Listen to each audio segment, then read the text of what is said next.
Bonjour à tous, je m'appelle Christophe Bordonado, je travaille à l'Université Côte d'Azur. Je vous remercie d'assister à cette présentation. Un carnet de notes pour les rassembler tous. Joli parallèle avec le Seigneur des Anneaux. Pour ceux qui n'ont pas lu la description, ça a été fait tout le long. Par contre, là, j'ai que 20 minutes, alors je vais m'en passer et je vais aller vite. Donc, je travaille à la DSI, la direction du système d'information, et plus précisément dans la partie service environnement numérique. Donc, je suis informaticien, en charge des plateformes Moodle, mais pas que, en charge de beaucoup de projets pédagogiques informatiques. Je vais vous faire un petit historique pour comprendre comment on est arrivé à ce méta-carnet de notes. En 2018, on passe à Moodle. Donc ça commence à faire un petit peu. On lâche la plateforme maison pour un outil qui offre plus de fonctionnalités. Mais à l'époque, comme on commence et comme on doute un peu, on installe deux plateformes, une pour les licences et une pour les masters. Le temps de voir comment ça se passe, si on tient la charge, etc., etc. On a des retours qui sont bons et parfois moins bons sur Moodle, mais on a la chance de commencer avec une version 3, ce qui était déjà un cap sacrément gros par rapport à la version 2. Quand on commence, le vice-président formation de l'époque, Stéphane Azoulay, prend une décision qui est très forte et qui va marquer toute la suite de notre utilisation de Moodle. Cette décision, je vous en parle après, donc pour l'instant, je vous laisse le suspense. En 2019, c'est la seule comparaison que je ferai, on passe au Moodle unique. On fusionne nos deux plateformes Moodle, on récupère les cours des masters, on les injecte dans la plateforme des licences et tout le monde utilise le même Moodle.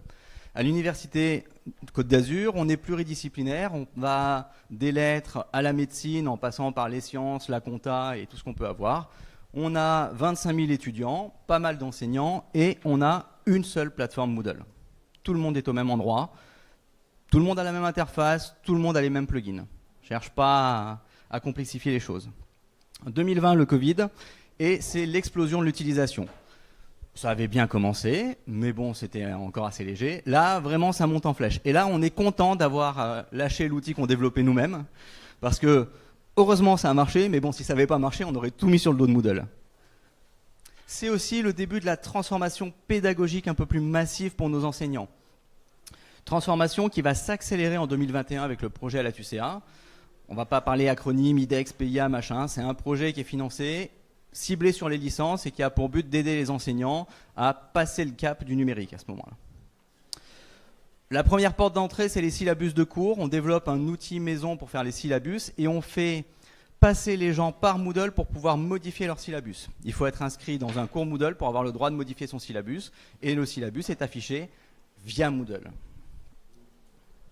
La transfo-péda connaît une forte hausse, ce qui nous aide auprès des enseignants, notamment parce que le projet à la TUCA met en place des accompagnements et met en place des primes à la transformation pédagogique avec toute une grille et tout un calcul que je ne vous détaillerai pas. Je saute un petit peu dans le temps. En 2024, nos enseignants ont pris en main la plateforme et commencent de plus en plus à utiliser le carnet de notes. Donc on met en place une formation en autonomie sur le carnet de notes. Et on aide aux cas complexes, parce qu'une fois que c'est pris en main, l'enseignant, il veut reporter les cas complexes de l'université, il veut mettre des bonus, il veut mettre des malus, il veut que sa session 2 remplace toute sa session 1, ou parfois que le contrôle continu compte dans la session 2 seulement s'il permet d'améliorer la note de l'étudiant. Tout un jeu de cas, mais aucun de ces cas étranges n'a pu être résolu, n'a pas eu de solution. Avec le carnet de notes de Moodle, on a toujours trouvé un moyen de tout faire. En 2025, à la rentrée, on les lance donc sur le méta-carnet de notes, un carnet de notes qui va regrouper plusieurs carnets de notes. C'est pour faire du regroupement de notes, des calculs de notes intermédiaires, et je vais aussi y venir pour vous expliquer de quoi je parle, pour pouvoir verrouiller automatiquement des notes, parce que le principe, c'est de pouvoir faire de l'aide au jury. Et donc, il faut qu'une fois que le jury soit passé, l'enseignant ne puisse plus modifier les notes dans Moodle. Grande nouveauté pour nous, à partir de 2025, les notes vont se verrouiller après les jurys et l'enseignant n'a pas le droit de déverrouiller des notes. Mais ils sont habitués à ce qu'on leur interdise de faire des choses. En 2018, une décision forte qui base sur 3 grands principes. Plus de création de cours à volonté. C'était comme ça sur l'ancienne plateforme, ça ne sera pas reproduit sur la nouvelle. On va respecter à la lettre l'offre de formation. On la dépose au ministère, on dépose des heures d'enseignement, on aura un espace Moodle qui n'existera que pour des heures d'enseignement qui ont été déposées au ministère. Du coup, On utilise à fond le système qui gère l'offre de formation de l'université, Apogée, et ça veut dire qu'un code Apogée va donner naissance à un cours Moodle. Les avantages de ça, c'est que ça nous permet déjà de créer automatiquement tous les cours avant que les enseignants s'en emparent. Ça a été déposé au ministère, ça existe, c'est créé. C'est vide, c'est une coquille vide que l'enseignant va s'approprier, mais il n'y a pas besoin de contacter un ingénieur pédagogique pour ça. On fait aussi de la création automatique des cohortes. Apogée, c'est qui suit quel cours. Ça nous permet donc de remplir des cohortes à l'avance et de les remplir tous les jours. Aujourd'hui, j'ai un étudiant qui s'inscrit dans le cours. Demain, quand il va sur Moodle, il a le cours. Et l'enseignant n'a rien eu à faire. Parce qu'on fait aussi de l'inscription automatique de ces cohortes. C'est-à-dire que puisque j'ai le même code pour le cours et la cohorte, il est très facile de savoir qui doit être inscrit où. Ça, c'est la décision très forte qui a guidé le reste de notre Moodle, c'est l'utilisation de l'offre de formation au maximum. Alors, une année de diplôme, c'est quoi à l'université? On va aller vite. Ça commence tout simplement par l'année, c'est un L1, un L2, un L3, un M1, un M2, etc., etc. Bien souvent, ça se décompose en semestres, et il y a 2 semestres dans une année, S1, S2, S3, S4, blablabla. À l'intérieur, on va trouver des unités d'enseignement qui découpent le semestre, qui peuvent être des unités à choix, des unités générales ou des unités de matière. Et de temps en temps, assez souvent, ces unités sont elles-mêmes décomposées en ce qu'on appelle des ECUE. Ce sont les éléments constitutifs d'unités d'enseignement. Pour nous, c'est les matières. Ça ressemble donc à ça, une maquette chez nous. Tout en haut, on trouve, alors ça c'est la maquette L1 Info. Tout en haut, on trouve le semestre. Dans le semestre, je trouve des UE. Dans une UE, je trouve des ECUE. Et chacune a un code. Vous voyez que des fois, il y a des codes qui sont bleus, des fois, il y a des codes qui sont noirs. Les codes bleus, c'est ceux où on peut consulter le syllabus. Une UE qui est décomposée en ECUE, on peut voir les 2 syllabus des ECUE. Il n'y a pas de syllabus à l'UE. De toute façon, elle est décomposée. Ça aussi, c'est un outil qu'on utilise chez nous. Et ce qui a guidé Moodle, après, ça a guidé les autres outils. Tiens, le code, il est là, mais le syllabus, on le connaît. Moodle, il affiche les syllabus, donc on pourrait l'afficher aussi dans cet outil. Et ça a fait boule de neige dans le système d'information. On l'a dit hier, Moodle, c'est des cours indépendants. Un code égale un cours. Et si j'ai 56 codes, puisque je suis 56 cours, ben ça veut dire que j'ai 56 cours dans Moodle. Ça commence à en faire un paquet.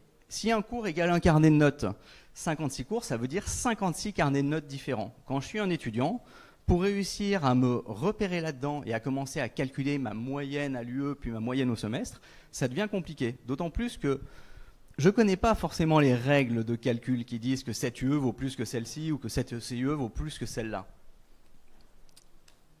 C'est là qu'est né le métacarnet de notes, avec l'objectif qui est de permettre la consultation d'un carnet de notes à la hauteur de l'année du diplôme. Qu'est-ce qui agrège finalement tous ces composants? C'est un espèce de métacours qui est le cours qui représente l'année, ma L1, ma L2, ma L3, dans lequel on va agréger les notes du dessous. C'est de remonter automatiquement toutes les notes des cours du dessous dans le métacours. Il ne faut pas que quelqu'un fasse une opération manuelle, il ne faut pas exporter un fichier Excel d'un côté pour importer un fichier Excel de l'autre. C'est que l'étudiant puisse consulter ses moyennes à l'UE, au semestre, et ainsi de suite. C'est verrouillé, comme je l'ai dit, à date fixe, puisqu'il ne faut pas que les enseignants puissent continuer à modifier une fois que le jury est passé. Quand le jury est passé, tout se fiche dans Apogée chez nous. Ça devient la vraie note obtenue par l'étudiant. Il ne faut pas que l'enseignant derrière, il aille la modifier, sinon c'est PV rectificatif, jury annexe, etc., etc. C'est l'enfer. Il faudra quand même pouvoir déverrouiller et modifier des notes, parce qu'il y a toujours des cas où c'est besoin de le faire, sauf que ce ne sera plus l'enseignant qui le fera. Ce sont des nouveaux rôles qui ont été ajoutés sur la plateforme. Chez nous, je vous ai dit, un code, un cours. L'avantage, c'est que ça fait longtemps qu'on a remarqué que juste les cours des UE et des ECUE, ce n'est pas suffisant. On a aussi ce qu'on appelle des cours promo, et ça, c'est le cours de la première année des sciences de la vie. Ce sont des cours qui sont créés, qui sont pré-remplis avec des informations sur la scolarité, la réorientation, ce genre de choses, et aussi la liste des cours. À partir d'ici, un étudiant, dès son inscription, il peut voir la liste de tous ses cours, il peut voir tous ses syllabus, même s'il n'est pas encore inscrit dans les cours, puisqu'il y a des options, il y a des UE, il y a des inscriptions qui vont arriver plus tard. Ça aussi, au début, c'est compliqué à gérer, parce que quand l'étudiant il rentre en septembre et que l'ASCO a fait une inscription en novembre, il y a un gap de temps assez incroyable. Sauf que plus l'utilisation se fait, plus les gens ils vont vite. Aujourd'hui, j'ai des étudiants qui rentrent en septembre. Une semaine après, ils sont inscrits dans tous leurs cours. Alors on était super heureux, sauf que pour la mise à jour, ça veut dire qu'un étudiant qui suit quelques cours, quand on en inscrit des centaines par jour, ça fait des milliers de lignes Moodle à mettre à jour. Alors, comment ça fonctionne? On utilise la maquette Apogée, je vais aller vite. On le fait en Python. Alors, ça, c'est la spécificité aussi chez nous. On a récupéré 2 développeurs donc d'un outil maison qui travaillaient principalement en Python et on leur a dit, maintenant, tu fais du Moodle. Mais alors, on est une université française, hein, tu n'auras pas le temps de te former. Donc, on continue à faire du Moodle, mais en Python. Et c'est la force de Moodle. C'est-à-dire qu'avec un langage qui n'est pas le langage natif de Moodle, on arrive à tout faire. Donc, Python, SQL, on fait la création des carnets de notes avec les web services et aussi avec Moodle SH, en utilisant le plugin Subcourse. Et tout ça, on le lance depuis Python. On applique les règles de calcul d'Apogée, on va les chercher en SQL dans Apogée et on les remet en SQL dans Moodle. Parce qu'il y a des choses malgré tout qu'on ne peut pas faire avec les web services et Moodle SH. Mais là encore, la force de l'outil, c'est qu'il y a toujours un moyen de le faire, il y a toujours une porte. On remonte chaque nuit les notes, blablabla, possibilité de les remonter manuellement, possibilité d'utiliser ce carnet de notes pour les enseignants sans l'afficher aux étudiants. Il reste quand même des promos avec qui j'ai discuté qui expliquent que tant que le jury n'est pas passé, ils ne voudront pas que les étudiants puissent le voir. Donc ils le publieront après le jury. C'est leur choix, ils ont le droit. Tout le monde ne veut pas fonctionner de la même manière. On doit rajouter des nouvelles options, utiliser le carnet de notes, les nouveaux rôles, verrouiller. Et pour ça, on utilise les champs custom de Moodle. Là aussi, c'est arrivé dans une version 3.8, je crois. Et ça a été pour nous un gros bénéfice. On peut rajouter des champs dans Moodle, ensuite on peut les retrouver et prévoir des actions en fonction des champs qu'on a retrouvés.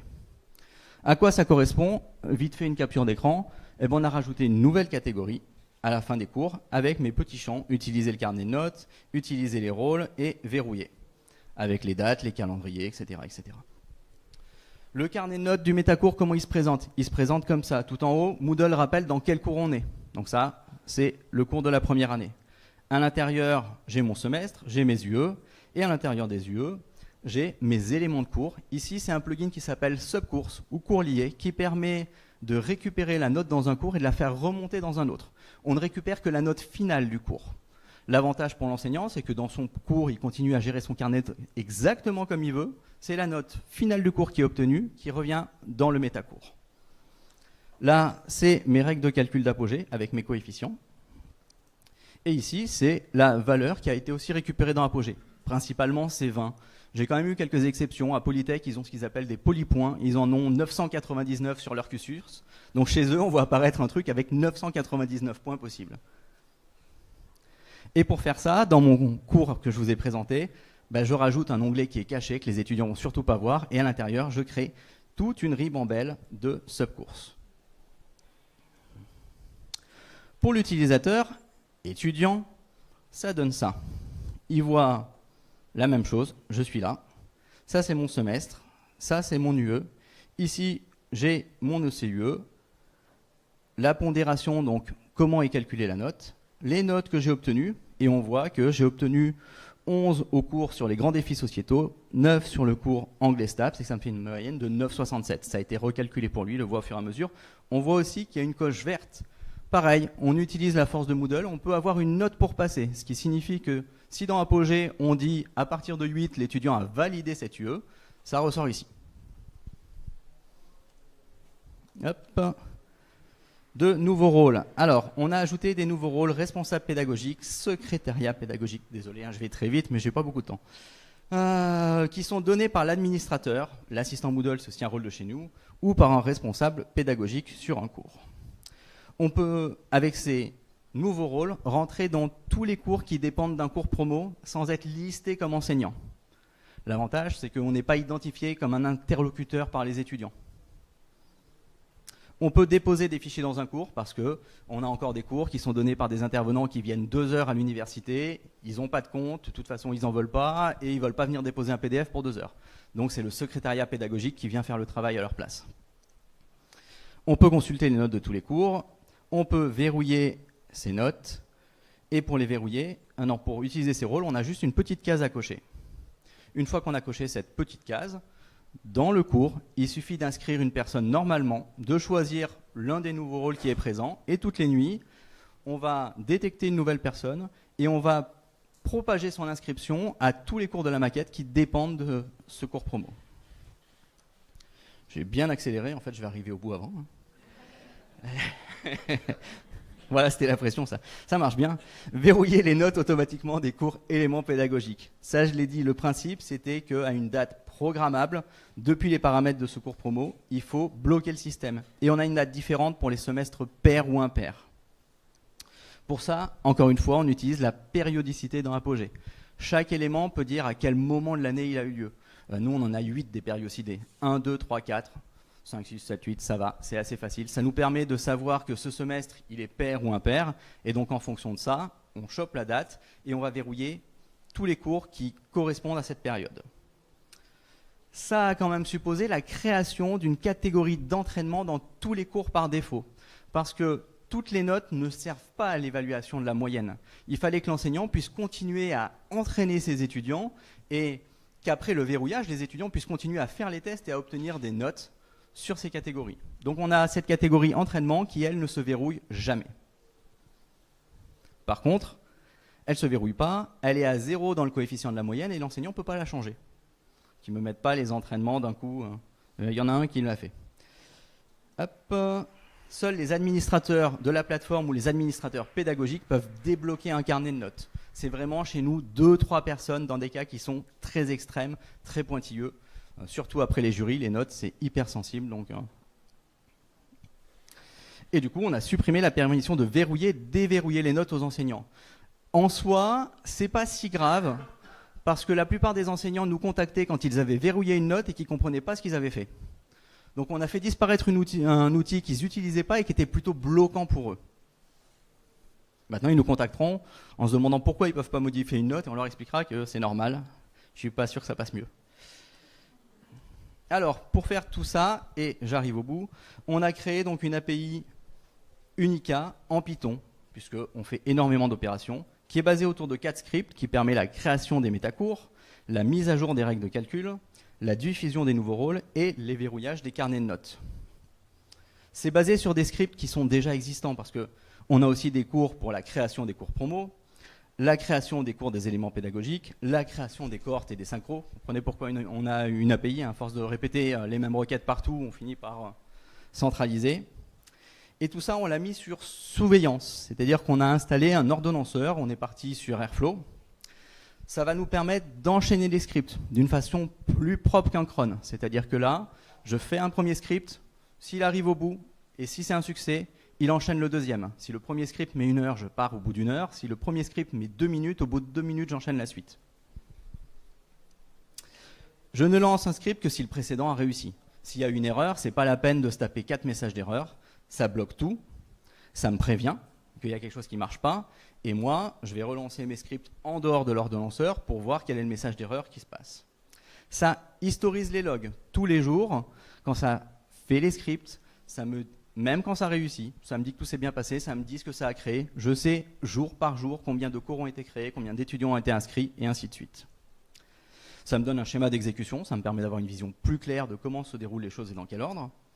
Ça me donne les temps d'exécution. Ça, c'était très intéressant parce que du coup, ça a eu un avantage imprévu. C'est qu'on a cherché à optimiser comme des fous notre script. C'est-à-dire que le truc, il n'a rien à faire, mais il prend quand même 10 minutes à s'exécuter, ce n'était pas acceptable. Donc, on a creusé et on a grandement amélioré nos temps de performance. Et c'est ma dernière slide. Sur le même principe, on a un autre grand sujet actuellement, c'est l'assiduité. Et se pose la question de est-ce qu'on pourrait le faire de la même façon? Utiliser le cours promo, créer une activité attendance, à savoir présence, dans le cours promo pour chaque code qui en dépend. Pourquoi? Parce que Attendance offre en plus une vue de synthèse par étudiant. C'est-à-dire que quand je rentre dans une activité d'assiduité, je sais si l'étudiant était présent ou pas, mais je peux me concentrer sur lui et me dire toutes les activités présentes de cet étudiant, donne-moi son listing et donne-moi s'il était présent ou pas. Ce qui correspond aux besoins de la scolarité. Il est faible sur l'exportation par contre. Il me donne une belle page HTML, je peux faire un beau copier-coller, mais il ne me fait pas de sortie d'export. Ça, c'est dommage. Il ne me fait pas de dépôt de justificatif non plus. Alors bon, on se pose la question de est-ce qu'on couple l'attendance à une activité devoir pour qu'il aille déposer ses justificatifs? C'est pas encore bien clair. Et puis il y a des discussions en ce moment entre le CFA avec des outils propriétaires et tout ça. Donc on n'est pas fixé. Et voilà, je sais que j'ai été très vite, mais je suis arrivé au bout dans les temps. Je vous remercie.